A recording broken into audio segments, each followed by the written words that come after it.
Hi, this is Jen Evans, and I'm here to show a special technique with the Heidi Swapp Minc Reactive Paint that's new. I'm going to be customizing these foam stickers that are by American Crafts, Amy Tangerine.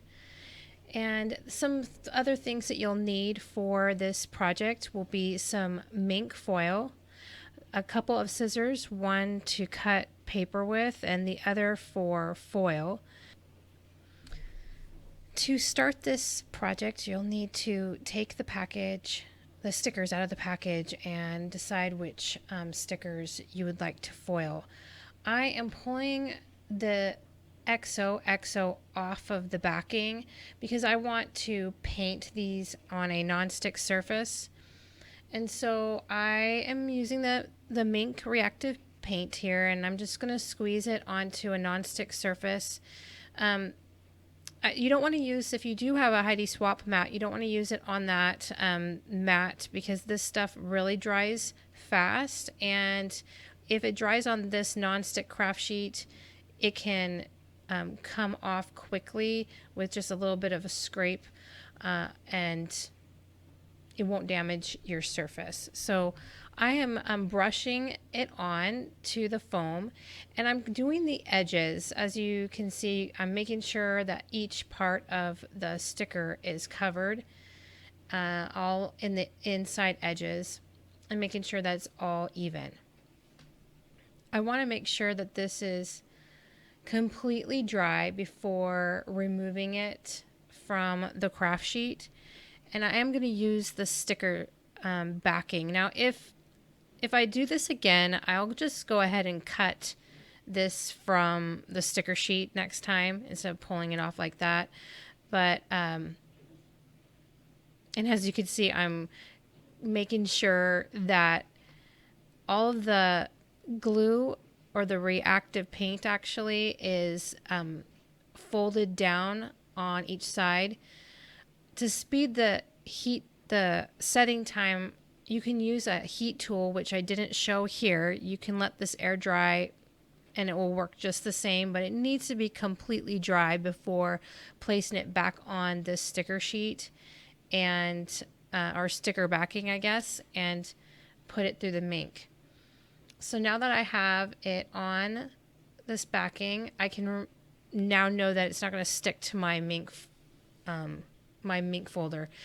I was super embarrassed. This is like a little bit behind the scenes, noticing that I had a bit of dust on the top of my Minc Mini, and that's a big no-no when you're getting your foil out and ready to prep it for running it through your Minc.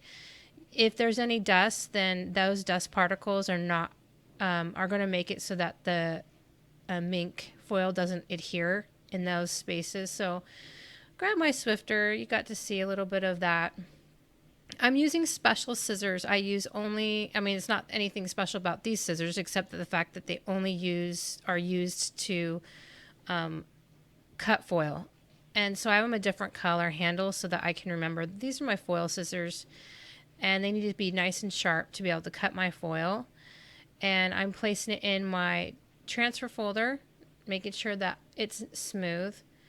I wanted to show you how long it takes for the Minc Mini to heat up. So I didn't preheat it. You can see the on and off button in the back, and you turn the switch on, and you push the gold button to change the heat settings. I'm going to be on heat setting number 3, and that is the typical setting you'll want to use for most papers. And 0 is zero heat, 1 is for vellum, and it goes all the way up to 5 for chipboard. So you can run chipboard through this, through the Minc as well. It has 4 rollers, 2 on the top and 2 on the bottom. And what's special about the Minc is that when you run your project through, it's giving even heat and pressure throughout all 4 rollers at the same time. Some, like if you were to use a laminator or something like that, laminators only have heat on the sides, and of course for sealing purposes.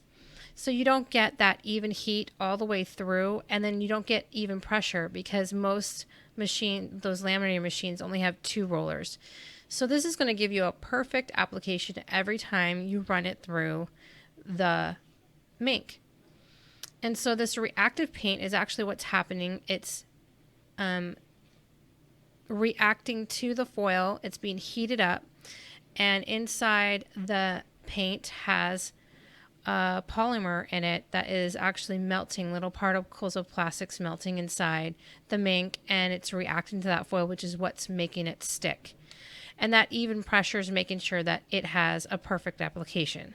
So you can kind of see the impression of the stickers through the transfer folder. And you can see that there's no wait time or cooling down time. It's going to pull it right back. And you can even see some of the foil go onto the sticker backing, which is just fine. And when you remove it from the backing, some of that foil might be sticking up on the edges from the